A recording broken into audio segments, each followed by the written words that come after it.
All right, guys, welcome to TFA Talks. This is our first, kind of episode where we're going to be talking about a lot of different, topics in martial arts. It could be Jiu Jitsu, striking related, gym, all that good stuff. All the good stuff. Exactly.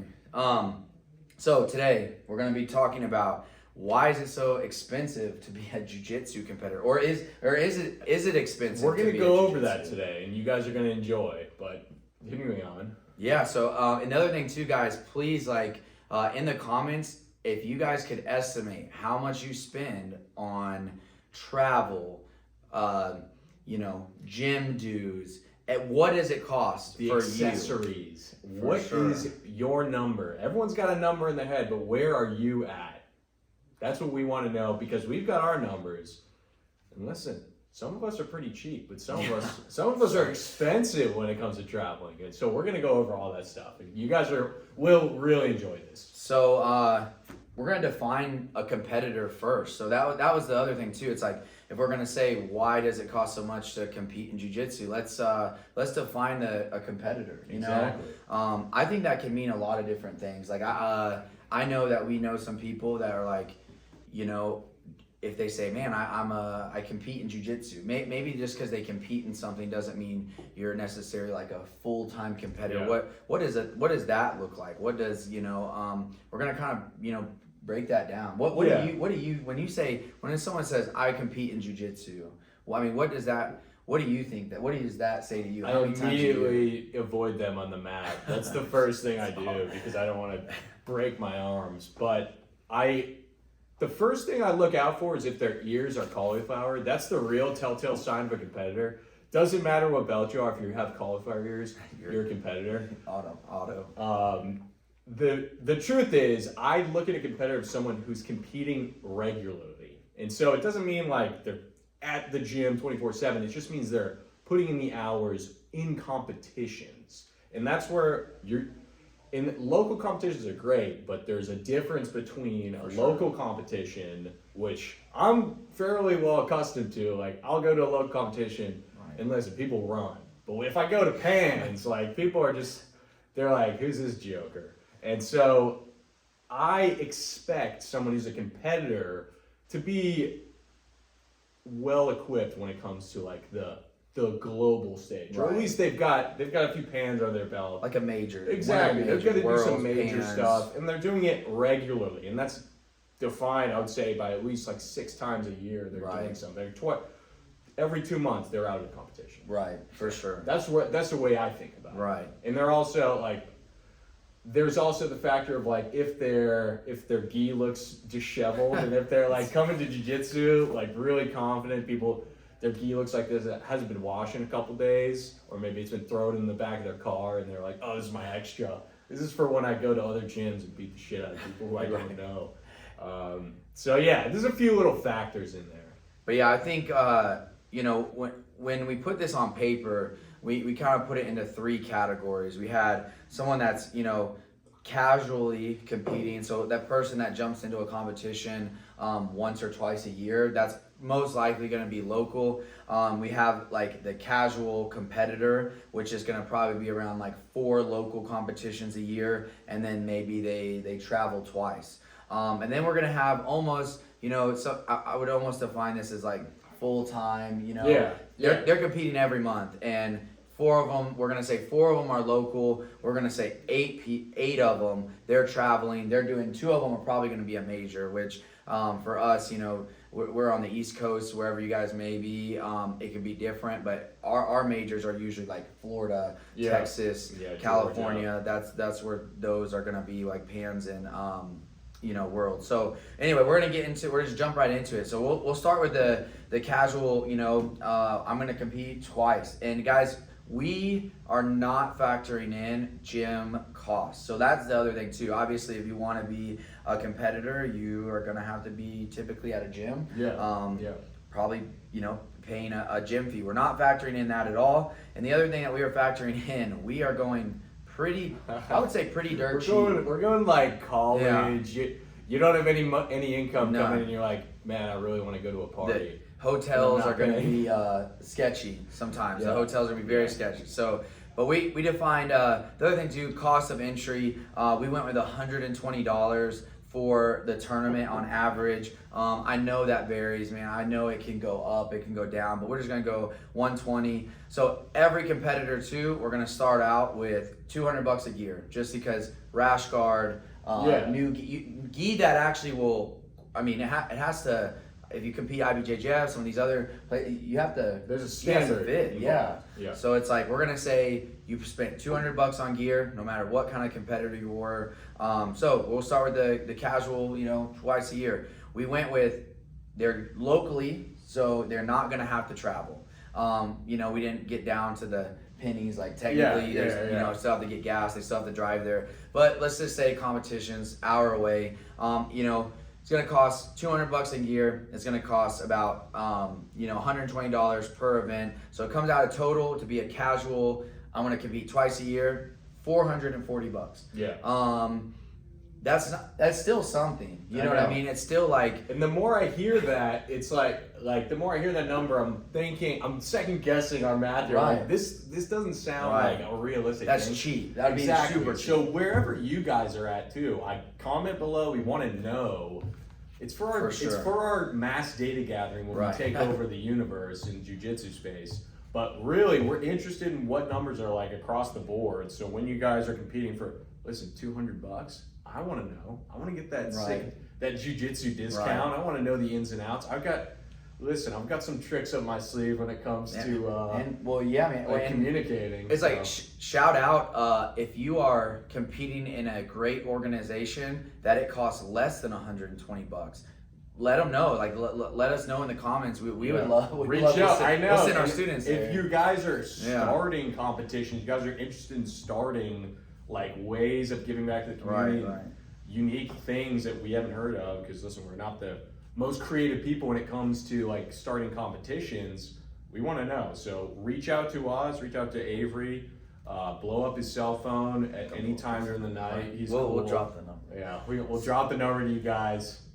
And that's the beginner. We'll move on to casual competitor, right? So someone that's like, they do compete. I would say, depending on the year, I feel like I fall into this, like where I'm gonna probably do, 3 or 4 local competitions, 2 times traveling, something like this, where you're staying active, but you're just not competing once a month, not, going around traveling everywhere.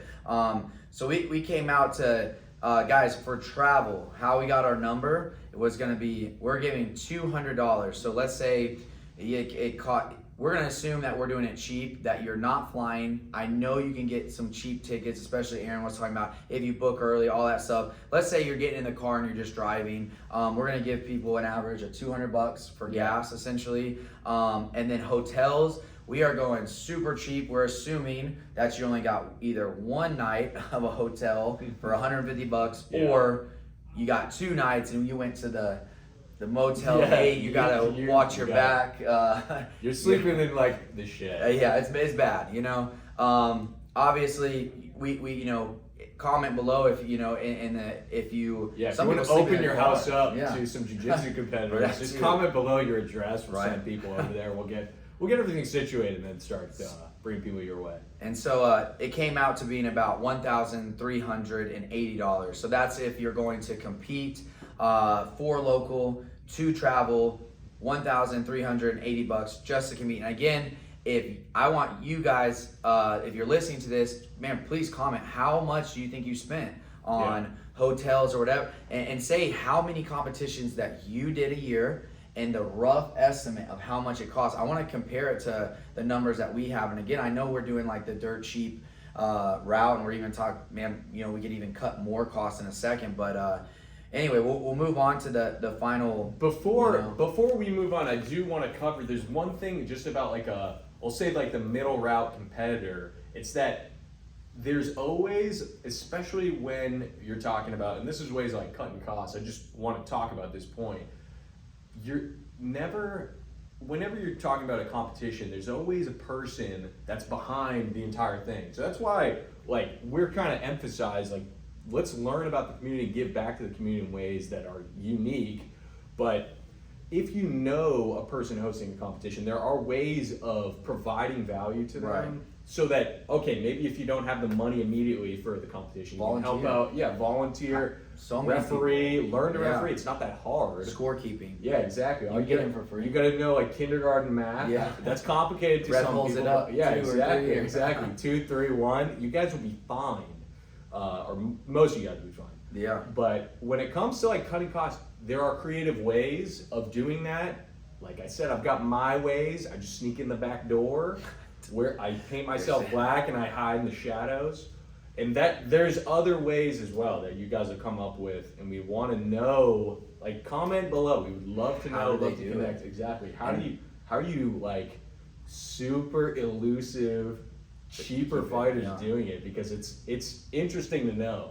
I think again, tell us the biggest thing that we want to know: how many competitions you did, how much it costs, hotels, travel, gear, everything. Yeah. Gym gear, everything. So the last one will, someone travels 8 times. Yeah, the Going major to competitors. Pans.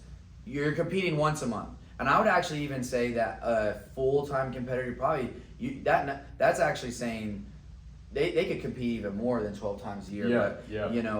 we'll just say 12. Anyway, the cost of that came out to about $3,480. So you're talking, if you want to compete once a month and you travel 8 times a year, how we're getting these numbers too, guys, so it's like 120 entry fee, which actually, it's we're probably on the lower end depending on what organizations, and then as far as hotel, we're saying that you got one night, $150, or you did 2 nights at a super cheap. So that cost though came out to $3,480. That isn't a small amount. It isn't the most expensive hobby. No, but, it's not. It's that. What if you don't have a lot and you're trying to, that is not asking. I know. When we get into how are we going to start cutting into these costs, we're going to give you guys maybe different ways. But that's not a small amount of money. No, it's not. $3,500 basically. Yeah, especially when you're like in your 19, 18, 20 and you're trying to figure out okay, it's like, where can I put money away and like squirrel money away? $3,500 you're not talking about. No. Like that is some serious change. Yeah.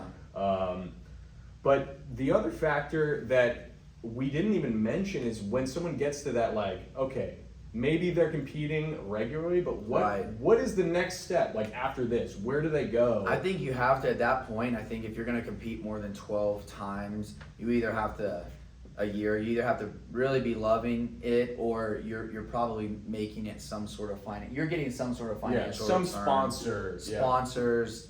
Maybe you're teaching seminars because of your results. Prize money. I know TFA Pro. We give everyone that competes on our show, we give them half the ticket sales, and it doesn't seem like a lot, but it's like, man, someone brings 20 people to come watch and they get over $200. Yeah, and everything makes a difference, and that's another point. It's kind of, I guess it's like a overarching theme that every little thing you can do will add up, because you don't eat the elephant by like having the entire thing at once. You one bite at a time. It's like, how can you cut into the cost? You can squirrel, I know, I make jokes about squirreling away money, but I do try to be as frugal as possible. Yeah, no, for sure. My girlfriend's dislike. It adds up though, man. Yeah. So now we're basically gonna talk about. So we've already established it's not cheap to compete. We probably gave the most conservative. We were on the cheap side. There's no other way to say it. So to review the numbers, casual competitor, casual hobbyist, you're gonna look around $500. Casual competitor, you're gonna compete 6 times a year. You're looking at about $1,500. The once a month, I'm getting after it. I'm traveling. It's gonna be $3,500. Yeah. And those are the minimum numbers. Again, please let us know in the comments. Do some math real quick. It helps us out. Helps other people out too. They just see it. They're like, man, how much is it? So, how do we cut the cost? I will say an idea. I have Aaron say an idea. We're just gonna go kind of back and forth on how we're gonna do this. I'm gonna play off of what he said at the beginning. In the middle of this, you can volunteer for most local tournaments by either reffing, And some people are like, well, I'm a white belt, I'm a blue belt, I can't ref yet. No problem. You can score keep. They'll give you a free, or sometimes you even set up and tear down. That is going to be free, completely free. In too. Yes, absolutely, completely free. In terms of gear, we said, hey, it's going to cost $200. You don't need that when you first starting, man. You just need something that's rash guard, whatever. Get a hand-me-down. Someone in your gym will give you something. Someone has an extra gear lying around. Yeah. You don't need the $200 worth of new gear, and that would, as a casual hobbyist that competes twice locally, you volunteer twice, you get hand-me-down gear. It's zero. So now you're a casual you didn't pay anything. So already right there, it's like just from that will take away the person that's just doing the 2 local competitions. You can do it for free. You gotta be just willing to work. So you got another. Well, the other point, like I'm a big proponent of you won't know until you ask, and there's always like, whenever I say that, there's hesitancy when people are afraid generally of getting out of their comfort zone and like asking questions like, listen, I don't have the money for XYZ right now. I don't have the money for what can I do? And it opens the door to be a volunteer. But also when it comes to gyms, like Avery's helped me out a bunch, but there are other things you can do for a gym. Like, listen, let me help you. I'll help clean the mats. I'll check in people. I can help run summer camps, which is really popular. Or like every single little skill you have, the little attribute of your character can be deployed by a gym owner in some capacity. It's not like you're asking things for free. No, you don't have like an exchange. Volunteer.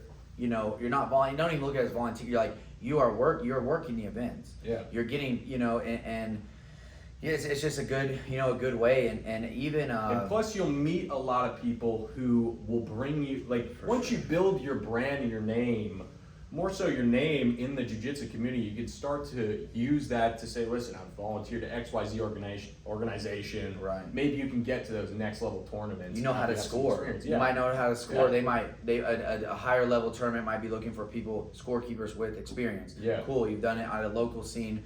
So yeah, I mean that's a great way. The other one I want to start talking about is like super fights. Super fights.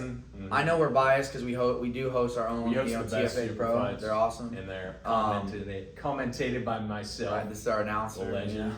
But man, that's like super fights are free. Okay, so it shouldn't cost anything to do a super fight. So that is a way to you talk about there is no entry cost. Not all super fights pay their athletes. I know, again, not trying to pitch TFA but we give our athletes 50% of their ticket sales. A big reason for that is this is a sponsorship for them. If they do a super fight, it doesn't cost them anything, and half the ticket sales, maybe they make $100. That's their entry fee that's their helping travel. That's something. So that's a big thing. If you're not doing super fights, the other thing too, man, it's like people sometimes get nervous about. It's just a match. It's just a match with one at a time. Someone's watching. Everyone's watching you. It's a good experience. But it's free, so super fights are free. Volunteering. I guess we can talk about and fight on the street when you get. No, I'm just kidding. Yeah, right. It's like the other one we talked briefly about was like splitting your costs with teammates. So a hotel, for example, you don't have to get a terrible man. No, I know they say like sometimes you get a 2-bed hotel and they're like, oh, there only can be. You're not going to get caught. You're good. Bring an air mattress in there. We have done tournaments where it's like, man, there would be people bringing air mattresses all in one, whatever you got to do, and it ends up being like $20 a person. Yeah. And we're splitting gas. So I think having teammates that compete, you being able to cut costs with them is huge. Versus, you could make these numbers. We didn't do it today. We could make them crazy. You could say, I'm flying.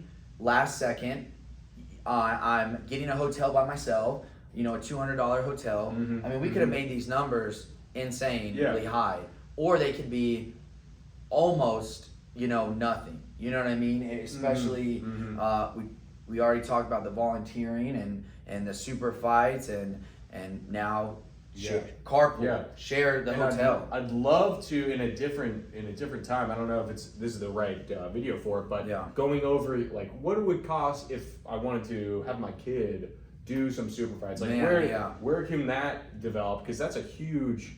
There's always a ton of people from TFA who are their kids, their parents may do jiu-jitsu, they may not, and the kids love competing. Right. So that's the costs probably are similar in some way, but you can see They how might be different. yeah, they differ, yeah, and that's worth, I think, covering. I don't know if you want to just do it off the cuff. Well, we can. I mean, the thing is, like with, I think with the parents, obviously, the thing you factor in if your kid is a competitor would be entry fees, or not entry fees. Sorry, spectator fees. I guess that would be, something to factor in. But I think even the two things that we talked about, volunteering, carpooling, and three things.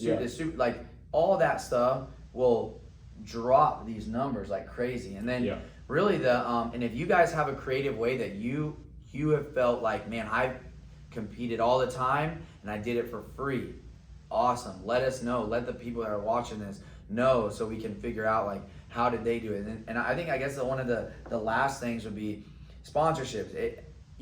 It's I wouldn't say it's easy to get a sponsorship. You know what I mean? But there are those things. I would even be willing to say, like, I'm gonna put sponsors and be willing to do like privates or seminars for people, and just say, like, if you're struggling to get the finances to compete, just put it out there. Say, hey, looking to compete here. I want to do privates to pay for. People are so. I think they would be more willing to help somebody when they're like, totally. I'm just purchasing this private. Not only I get better, but I'm supporting somebody while doing it. I think that's like a great way to kill the cost. And the other, like, I think another theme that we're talking about is like, you may not have money, other people have money. First, like, want to help you. Exactly, and it comes down to, you need to be able to get out of your comfort zone and learn. Okay, maybe it's breaking out of your little shell in one area. You probably never asked someone, or you may never have asked someone, like, "Hey, I'll do a training with you, a private session." I've actually been told, people have told me, like, I'm like thinking about getting a sponsor, but I'm scared to ask. The worst thing someone says is no, or I don't have that money right now, or they help you in another way. They say, well, I can't, but maybe XYZ person can, or whatever. Right. So it's your character is you're not going to die if someone declines the offer, or declines you, like, says, no, I'm good, I don't want your sponsorship, and like just put it as a notch on your belt. And you've got to, at some point, like, all of us are getting stripes, or maybe we're getting promoted in some way. Think of that area of breaking out of your shell. You're just getting promoted in a different. It's not jiu-jitsu. It's part of your personality and your life and the other skills you have. So, man, guys, in recap, casual hobbyist 1 to 2 times. We said it's gonna be about $500. The casual competitor is gonna run you about $1,500, and the 12 times a year gonna run you about $3,500. Please let us know how much you competed this year, how much it's costing you. Give us any way that you found out how to cut these costs out, and just let us know, guys. And appreciate you guys, listening in. We're gonna keep doing these. This is episode 1, basically, of TFA Talks. We're gonna just go a lot of different topics, guys. There's so much to martial arts, and I think a lot of people have questions about a lot of different stuff. We're gonna do a lot of different topics, but this one I think was important because I think it needed to be discussed. Like, why is it so? Because some people, they might see the entry fee, man. I know that we've seen people that were like, Coach, I want to do this tournament, but I saw the entry fee is $150. And I get it. I really, I get it. It's expensive. So let's find ways to get competitors more competition, and comment. And I appreciate you guys, tuning in. Aaron, do you have anything? I would just say there's always, like, I'm a big proponent of building your community and knowing, like, who is in your gym, because, like I said, some people have money, but that aside, like, you can also use members at your gym to, if you may not be at the level you want to be at jiu-jitsu, you may want to compete more, you may want to learn about some other areas you can get some money. Right. Maybe there's some people at your gym who have, like, listen, they may offer you a job outside Right, of jiu-jitsu, and there you go. You don't have to ask other people at the gym. It's just 100%. you're opening doors, and that's a big thing. Avery's great with that, building a community that's strong, and so I think that's what I would say. Yeah. Well, go out there, get your competitions, let us know, and we appreciate you guys tuning in. Yeah, thanks guys. See ya.